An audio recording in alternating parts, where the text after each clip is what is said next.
Amateur radio operators, what is the creepiest or weirdest thing you've heard on the radio? Please remember to like, share, and subscribe.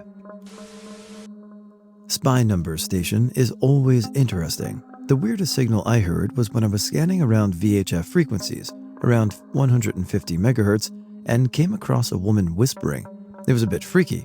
At first I thought she was alone, but 5 minutes in, I heard another female voice came back. They were basically chatting back and forth, all sorts of gossip, but they were using quite a bit of lingo that I didn't really understand. Then, they started really getting into how they were cheating on their significant others with the guards. I realized it has to be coming from the women's detention facility across the river. It's situated on a hill that overlooks the area, almost line of sight. This went on for a few nights. A lot of amateur radio operators like to track signals down, so I wanted to DF, direction find, the signal, and I did indeed confirm it's coming from the detention facility.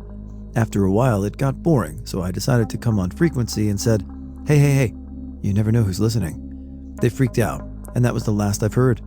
Not sure if they were inmates or staff in different pods. You would be surprised on how many different analog baby monitors that are still out there. Neighbor used to run one, and we can hear them having fights. I was turning around the bands one night, and I found an SSB signal around 14 megahertz. It was a voice saying random letters and numbers phonetically. It went on for about 5 minutes, repeating once. It could have been spy communications or something secret. The first time I heard what the FT8 digital mode sounded like, the hairs on my neck stood up because it sounds creepy at first, almost like a wailing. And of course, the UVB buzzer Russian number station is quite mysterious too. I was tuning around 4MHZ late one night and came across a gentle, Mr. Rogers-like voice saying things like, Daniel, can you hear me?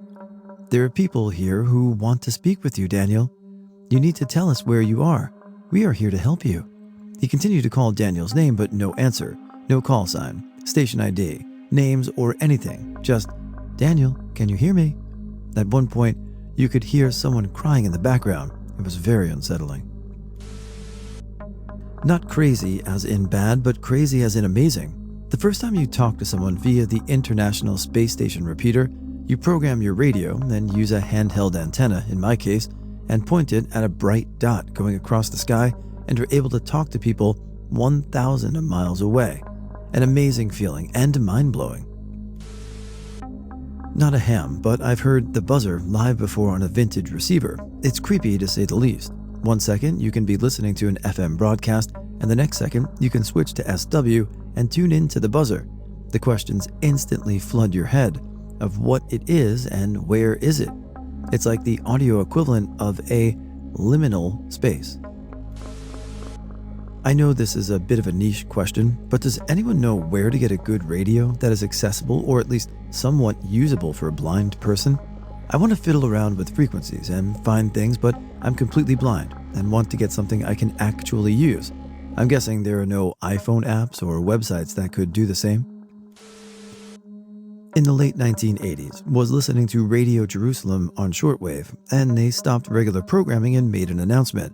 They said that there were incoming rockets and everyone should put on their gas masks and go to their safe area.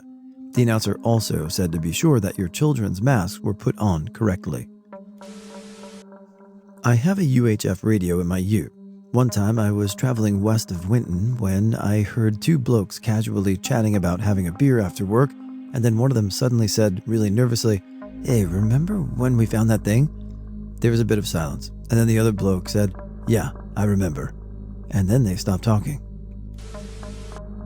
On a repeater in Pittsburgh, I heard a man describing in great detail what he was going to do to the lady in his passenger seat. The talk was of a sexual nature.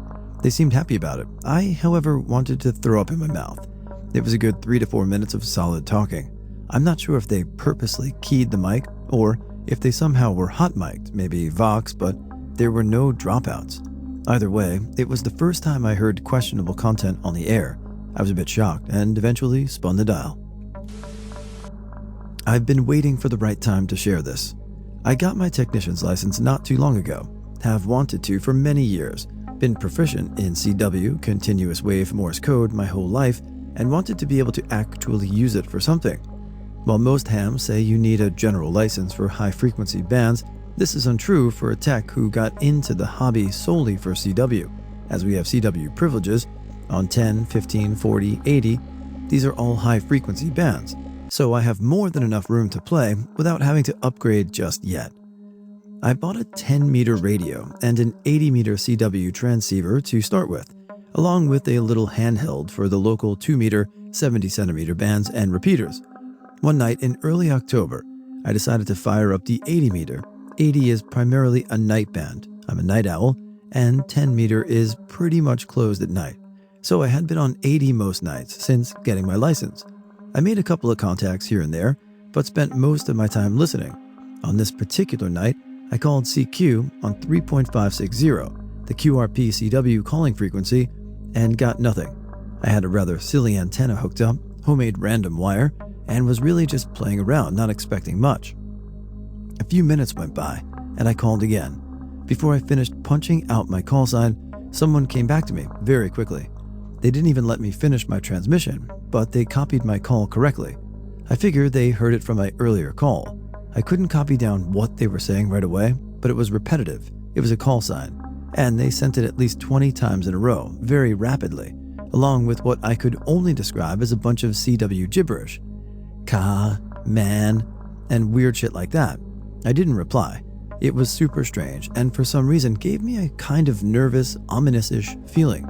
I grabbed my phone and went to QRZ to look up the call sign that had been repeatedly sent. I'm gonna add it here so that you all know this was for real, and it scared the shit out of me. I'll edit it out or take this down later to respect the privacy of the deceased operator who was assigned that call sign.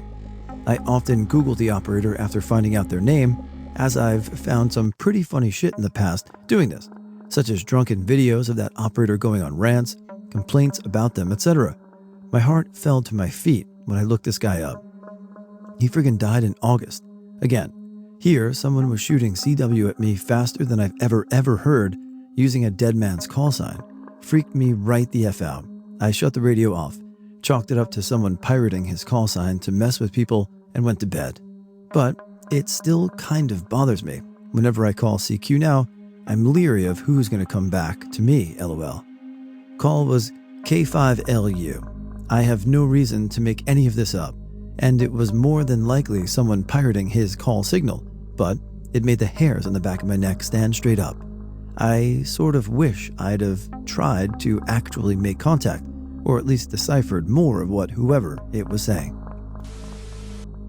I was in southern Oklahoma visiting some relatives. This was in the late 90s. I remember listening to my uncle's CB. It was pretty innocent for the most part, mostly just guys talking BS. Then two guys came on and started openly bragging about burning a cross in some black guy's yard. Apparently he'd moved in with a local white girl, and they weren't happy about it. Ah, those good old boys. They were bragging about how scared he was, and how he better be glad that's all they did. I can still remember how they laughed and laughed. So I do listen to shortwave quite often. The weirdest was when I lived in my old apartment. I was about 6 years ago, and I used to smoke, so it was common for me to sit on my stoop really late. I constantly heard radio-type noises from the abandoned house across the street. It happened all the time. Very clear radio noises or broadcasts. It was 2012. I liked listening to a radio program with horror themes that ran until dawn. Despite that night it was not the case. The theme was different, something more humorous. Even so, it was almost midnight. Its director, Daniel, answered a call. The voice of a little girl began to sound, no more than 12 years old, calling her grandmother. Grandma?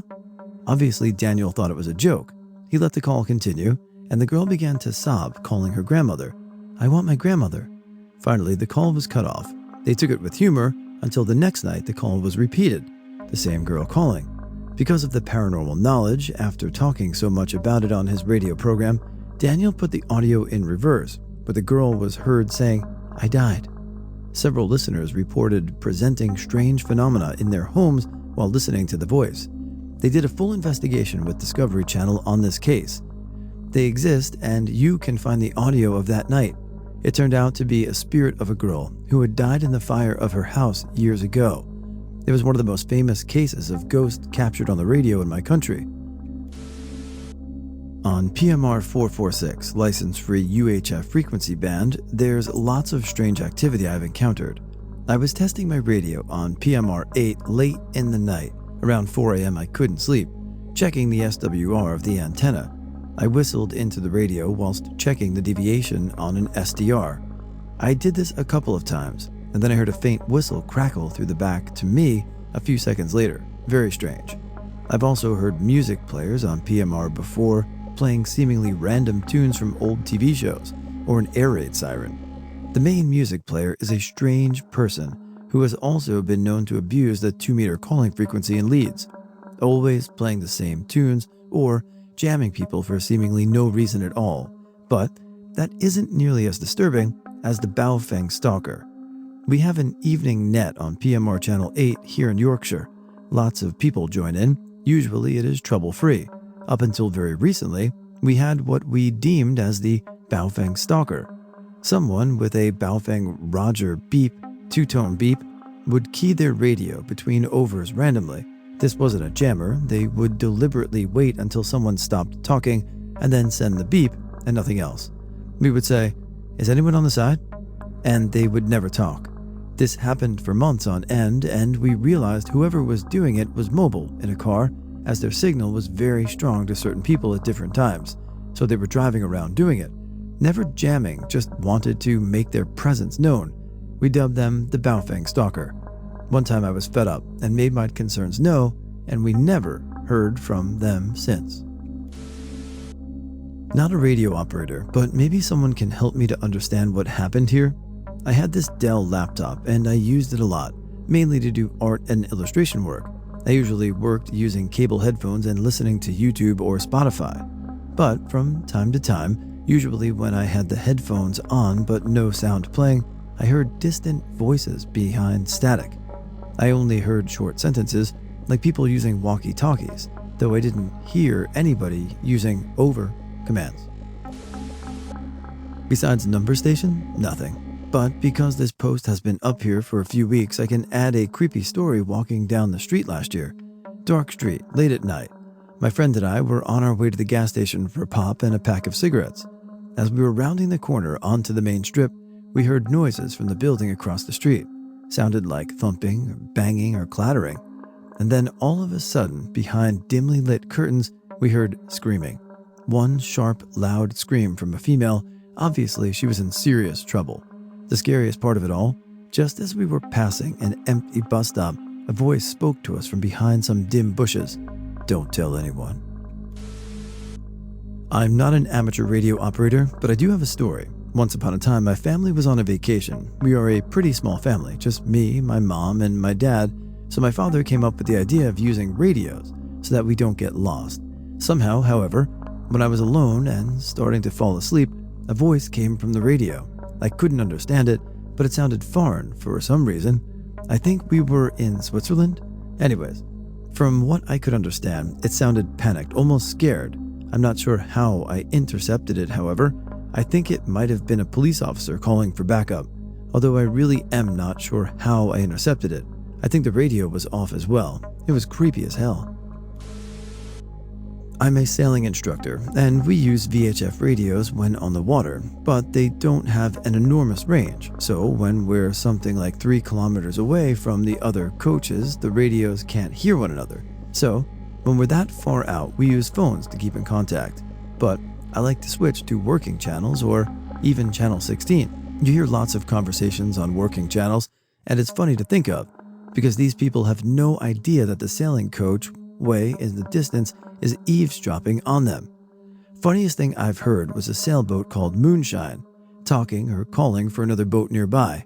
They were definitely 2 old men and speaking in code. Moonshine was telling the other boat to sail toward a certain area and asking if he remembered to bring the flowers. From how they were talking, it was obviously they were talking about weed. I went on the channel and told them something along the lines of, "Sounds like you men are getting up to some good times," and got a response of, "Oi, man's name, we've got an audience." Not too crazy, but as I've only really heard usual conversations, it was kind of funny.